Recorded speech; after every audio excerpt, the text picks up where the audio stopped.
अस्सलाम वालेकुम एवरीवन। उम्मीद है आप सब खैरियत से होंगे। तो आपके साथ फिर हम हाजिर हैं with third video of our weekly dynamic duo series. हमारे साथ हमेशा की तरह रिजवान भाई मौजूद हैं। अस्सलाम वालेकुम रिजवान भाई। अस्सलाम वालेकुम। वालेकुम अस्सलाम। शर्जील भाई कैसे हैं? अस्सलाम वालेकुम टू ऑल आवर व्यूअर्स। जी शर्जील भाई। थैंक यू रिजवान भाई, थैंक यू। अस्सलाम वालेकुम एवरीवन। अच्छा, बाय द वे, अगर आपको थोड़ा सा हम इसमें अगेन थोड़ा सा ब्रीफ करूँ आपको, तो इस वीडियो सीरीज में हम दो स्टॉक्स आइडेंटिफाई करते हैं वीकली, जो हमें लगता है कि technically as well as fundamentally थोड़े लॉन्ग रन के व्यू के साथ जो है वो अच्छे लगते हैं, और एक अच्छा अच्छा गेन उनके अंदर जो है बनता हुआ नजर आ रहा होता है। तो सबसे पहले हम उनको जो है वो टेक्निकली कवर करते हैं। उसके बाद फिर रिजवान भाई टेक्निकली उस पर कमेंट करते हैं और फंडामेंटली अपना जो है व्यू देते हैं। तो आइए, without wasting any further time, let's move on to the charts.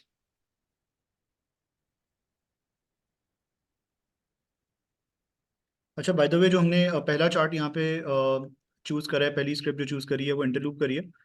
Interloop अगर आप देखें तो लास्ट वीक, ये खैर पहले अगर हम वीकली चार्ट खोलें और वीकली पे व्यू देखें अपना, तो अगर आप देखें हिस्टोरिकली जो है वो 2000 सिंस February 2022 ये जो है वो डाउन ट्रेंड के अंदर था, और नए लोअर लोज और लोअर हाइस की फॉर्मेशन हो रही थी इसमें।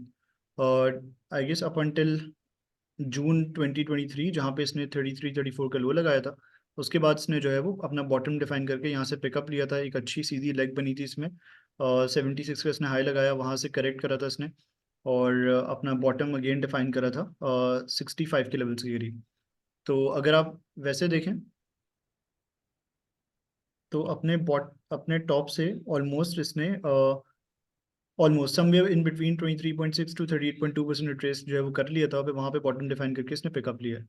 अच्छा, अगर आप रिसेंटली इसको ऑब्जर्व करें और अगर हम डेली टाइम फ्रेम पे शिफ्ट करें, तो रिसेंटली यहाँ पे इसमें जो है वो एक फ्लैग की फॉर्मेशन हो रही थी, क्योंकि अगर आप इससे पहले के मूव को देखें तो ये फ्लैग पोल की तरह का जो है वो मूव था। रिसेंटली इसने जो है थोड़ा कंसोलिडेट करा चैनल के अंदर, जहाँ पे सिंस आई गेस दिसंबर 2023 से लेके मार्च के महीने में अगर आप अभी तक देखें तो इसने 3 से 4 महीने कंसोलिडेशन में गुजारे हैं अपने।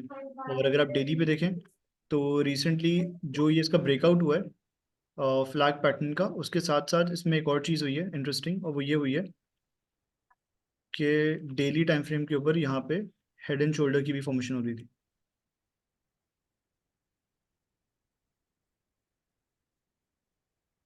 इसका भी ब्रेकआउट हुआ है। तो आई गेस ये अच्छा मूव बना है फ्राइडे को, जहाँ पे इसने हाई लगाया है ऑलमोस्ट 76.2 का, और ब्रेकआउट दिया है ना सिर्फ अपने फ्लैग पैटर्न का बल्कि हेड एंड शोल्डर पैटर्न का भी। हेड एंड शोल्डर पैटर्न को अगर हम कंसिडर करें तो उसके हिसाब से जो हमारा टारगेट बन रहा है वो बन रहा है ऑलमोस्ट, जो हमने यहाँ पे मेंशन भी करा है, 64.4 का। और अगर हम फ्लैग पोल के हिसाब से देखें, या क्योंकि हार्मोनिक्स में एक पैटर्न होता है ABCD पैटर्न, उसके हिसाब से देखें तो इसकी जो प्रोजेक्शंस निकल रही है लॉन्ग रन के हिसाब से वो निकल रही है 107-108 की। तो इसमें व्यू बुलिश बन रहा है, ट्रेडिंग कॉल पे भी एक अच्छा रनअप नजर आ जाएगा आपको। और अगर हम लॉन्ग रन के व्यू के साथ देखें तो उस हिसाब से भी इसमें 106-107 के लेवल अल्टीमेटली 1 से 2 साल के व्यू के साथ अगर हम बात करें तो टेस्ट होते हुए नजर आ रहा है।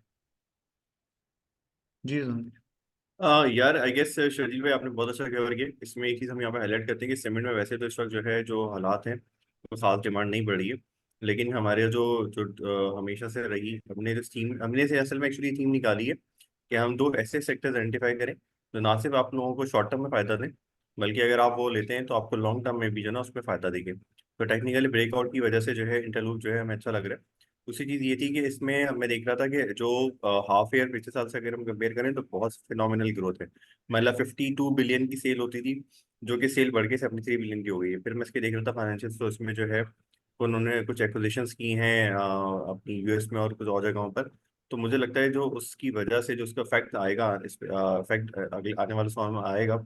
अभी तो सिर्फ 6 रुपए की अर्निंग है, क्वार्टर की अर्निंग 2 रुपए, हाफ या 6 रुपए। बट मुझे लगता है ये शायद 12-15 रुपए की अर्निंग आना शुरू हो जाए और पे आउट भी बेहतर हो। तो इवेंचुअली अगर इंटरेस्ट रेट भी नीचे आता है तो ऐसी बात है, मैन्युफैक्चरिंग यहाँ पर है, तो मेजोरिटी मैन्युफैक्चरिंग यहाँ पर से होती है, तो मुझे लगता है उसका इम्पैक्ट भी आएगा। तो आने वाले दिनों में आप हो सकता है कि इंटरलूप का ये बॉटम आप देखें और उसके बाद ये इवेंचुअली 6-8 महीने में 100-110 रुपए तक जाके ट्रेड हो रहा हो। तो इंटरलूप एक हमारी कॉल है जिसमें हमें लगता है कि डाउन साइड काफ़ी हद तक प्रोटेक्टेड है, क्योंकि काफ़ी ऐसे से इस लेवल पर ही कंसोलिडेट कर रहा है। तो अगर कोई मार्केट में फर्दर करेक्शन आती हुई तो हमें नहीं लगता कि बहुत ज़्यादा कि 74 से 68 वगैरह हो जाए। बट अपसाइड में मुझे लगता है कि इसमें 20-25 रुपए आपको मिल सकते हैं। बिल्कुल परफेक्ट है। तो पहला स्टॉक हमारा इंटरलूप था एंड आई गेस और शर्जील भाई ने जो टारगेट भी निकाला है वो ये 110 वगैरह का लॉन्ग टर्म टारगेट, डी का टारगेट यही बनता है। तो जी। बिल्कुल बिल्कुल 106 to 107 का इसका जो टारगेट है। और on trading call in immediate short term I guess 64.4 इसका जो हेड एंड शोल्डर का टारगेट निकल रहा है। इसको आप देख सकते हैं। और सेकंड स्टॉक आई गेस रिजान भाई सेकंड स्टॉक पे मूव करते हैं। और सेकंड स्टॉक जो हमारा है वो हमने सीमेंट्स में डीजी आइडेंटिफाई करा है।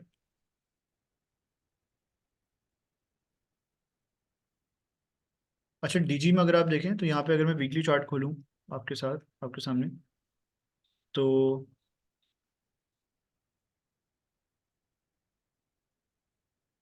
वीकली चार्ट में अगर आप देखें तो सीमेंट्स में अगर आप वीकली भी देखें या मंथली भी देखें तो ओवरऑल एवर सिंस 2017 इसमें जो ट्रेंड है वो नीचे का ही रहा है। हर दफ़ा इसने जो है वो लोअर हाई लगाया है। और हमने एक ट्रेंड लाइन को जो है वो रिस्पेक्ट हमने ये नोटिस करा है कि अगर आप डीजी को देखें तो इसने इस पर्टिकुलर ट्रेंड लाइन को रिस्पेक्ट दी है। इनिशियली इसका जो 2017 का हाई था, 2017 में इसने हाई लगाया था 250 का। उसके बाद इसने जो है वो एक ठीक ठाक करेक्शन ली जहाँ पे इसने लो लगाया 43 का।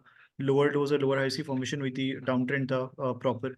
43 का हाई लगाया इसने 44 का, उसके बाद वहाँ से पिकअप लिया और टॉप लगाया इसने 143 का इस रैली में। अच्छा यहाँ पे हाई डिफाइन करने के बाद इसने फिर से करेक्शन ली, लोअर लोज और लोअर हाई की फॉर्मेशन थी। और बहुत ही रिसेंटली इसने 41 का जो है वो लो लगाया था। अच्छा अगर आप इन दोनों हाइज को एक्सटेंड करें क्योंकि इनकी रेलेवेंस काफ़ी ज़्यादा रही है, ये 2017 वाली रैली थी और ये 2020-21 वाली रैली थी कोविड के बाद की। तो अगर आप इन दोनों हाइस को कनेक्ट करें, इन दोनों पीक्स को कनेक्ट करें और लाइन को आप इस ट्रेंड लाइन को फर्दर एक्सटेंड करें, तो हमने रिसेंटली ये देखा है कि ever since it defined its low at 40-41, तो वहाँ से जो इसने पिकअप लिया है तो थोड़ा बहुत इनिशियली यहाँ पे स्ट्रगल करा है इस ट्रेंड लाइन के करीब आके। यहाँ पे अगर फर्दर अगर फॉर एग्जांपल इसको करेक्शन लेने का मूड होता है इसका, या थोड़ा सा वीक होता है ये, तो हो सकता है करेक्शन लेता और नीचे आ जाता। बट इसने जो है वो इसको convincingly with a very good white candle और green candle you can say इसने इसको ब्रीच करा है और टॉप लगाया। यहाँ पे डबल टॉप की फॉर्मेशन फॉर्मेशन हुई 84 के करीब, वहां से इसने जो है वो थोड़ा बहुत करेक्ट करा है।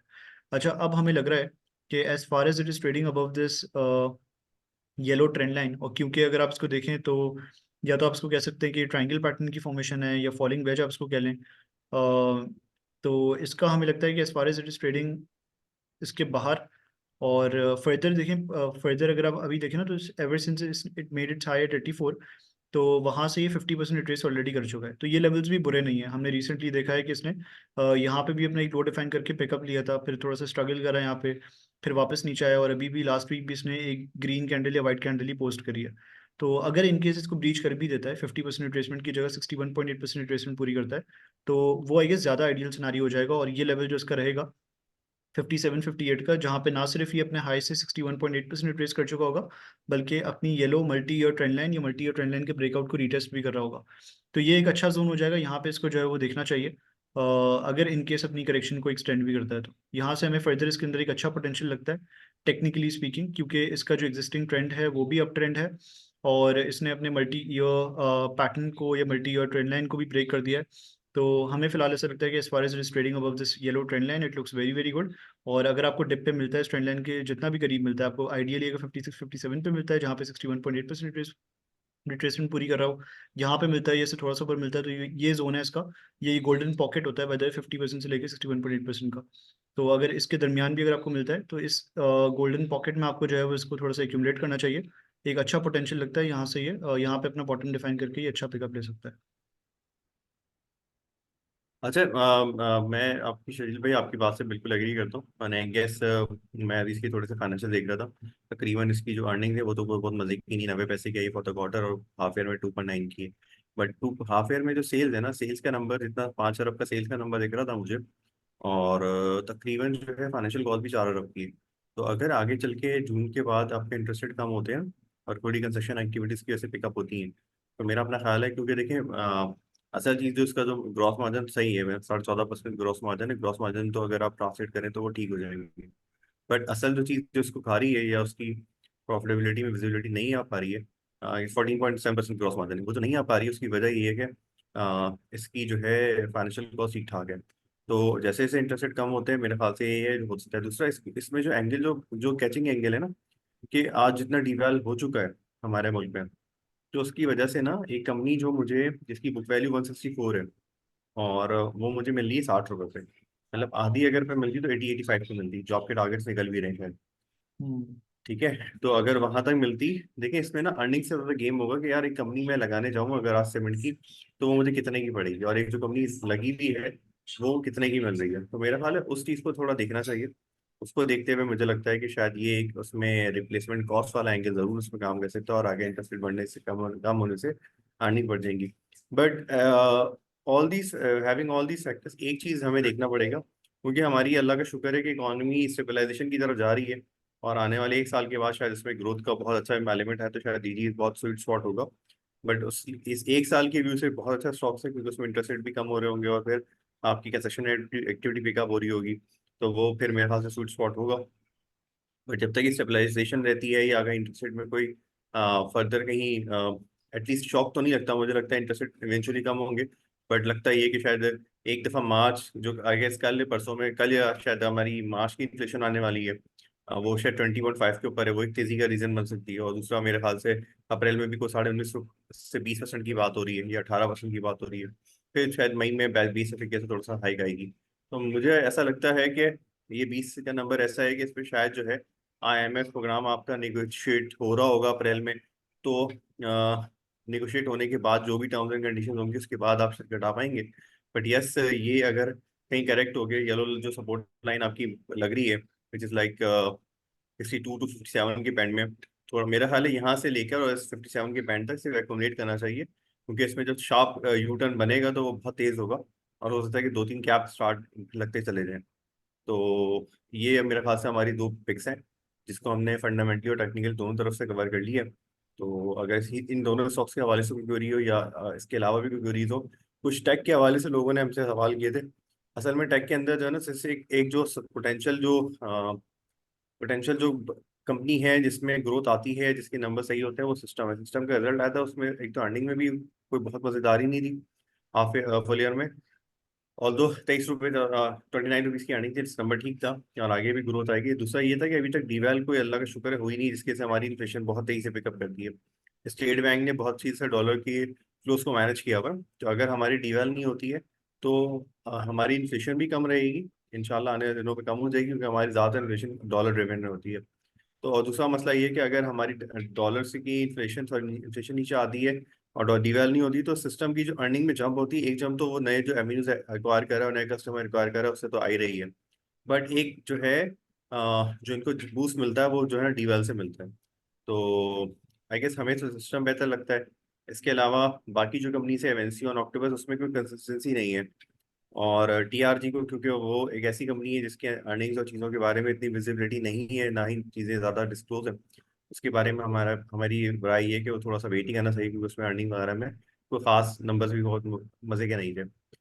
नेटसोल ने पिछले दिनों कुछ तेज़ी की थी, उसमें कुछ खबर थी, कुछ नोटिस भी आया था, लेकिन अब वो भी रुक गया है। तो टेक हमारे स्टॉक्स मेरे ख्याल से जनरल सबसे पोटेंशियली सेफ स्टॉक सिस्टम है। उसके बाद अगर किसी ने काम करना है तो एनसियन और ऑक्टोबस में कर सकता है। बट अभी मेरे ख्याल से कोई डीवेल जो नहीं हुई है, ना ही अर्निंग्स में कोई बहुत ज़्यादा विजिबिलिटी है, और ना ही मार्केट का मल्टीपल इस तरह का है कि आप जो है कहें कि जी अब बहुत सारी चीज़ों में पैसे बन रहे हैं, या अब जो है चीज़ें मल्टीपल बहुत सस्ते हैं, क्योंकि आज भी मार्केट बढ़ने के बाद भी ओजीपीपीएल जो है करेक्ट होने के बाद 2-2 3 दिन के मल्टीपल पर हैं। कुछ बैंक्स अभी भी, अगर हम बात करें बीओपी की, तो बहुत सस्ते मल्टीपल पर हैं। तो मेरा ख्याल है पोटेंशियली जब वो अपने मल्टीपल्स में आगे बढ़ेंगे, तो फिर शायद जो है आईटी के अंदर भी थोड़ा सा बूम है। आई गेस हमने जो कोशिश रखते हैं हम हमेशा से, हम और शरील भाई के वीडियो बहुत क्रिप्स हो, टू द पॉइंट हो। तो आई गेस हमने अपनी तमाम एंगल्स दोनों स्टॉक्स के हवाले से और जो क्यूरीसी टेक के हवाले से वो कवर कर लिए। तो इंशाल्लाह अगले हफ्ते फिर आपसे मुलाकात होगी इसी वीडियो सीरीज के हवाले से। तो तब तक फिर इंशाल्लाह फिर हमारे शरील भाई को इजाज़त दें। बिल्कुल। Perfect perfect, thank you Rizwan भाई, thank you so much everyone. Again disclaimer इस वीडियो में हम हर दफ़ा देते हैं कि ये जो हमारी कॉल्स होती हैं, ये बाय द वे ऐसा नहीं है कि हम आपको बोल रहे हैं कि आप इनको जो है करंट लेवल्स पे बाय कर लें, ये कोई बाय कॉल नहीं है। हम अपना एक व्यू पॉइंट रखते हैं आप लोगों के सामने, टेक्निकली फंडामेंटली आपको आर्ग्यूमेंट्स देते हैं उसको जस्टिफाई करने के लिए। इवेंचुअली जो भी डिसीजंस हैं वो आपके होंगे, रिस्क और रिवॉर्ड्स आपके होंगे। तो सोच समझ के प्लानिंग के साथ जो है वो डिसीजंस लें। और ये वीडियो हमारी थोड़ा नहीं सा है। है ना और लॉन्ग। जी जी। जी जी आप प्लीज कंप्लीट कीजिएगा।